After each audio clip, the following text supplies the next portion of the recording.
বাজান সাহাবায়ে কেরামদের এক জামাত এক এলাকার ভিতরে যখন দাওয়াতের জন্য গেল, এলাকার লোক এত খারাপ, বাজান দাওয়াত তো গ্রহণ করলই না, তাদেরকে একটু বসার সুযোগও দেয় নাই।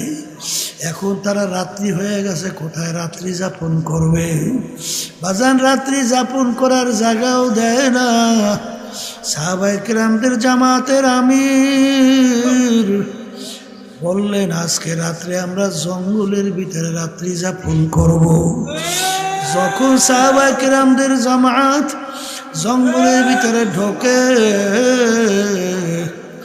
কাফেরের দলেরা, বেঈমানের দলেরা, নাস্তিকের দলেরা হাসাহাসি শুরু করলো, বলা বলি শুরু করলো। শুনছি মুসলমান জাতি নাকি পাগল, আসলেই তো পাগল। ওরা যে জঙ্গলের ভিতরে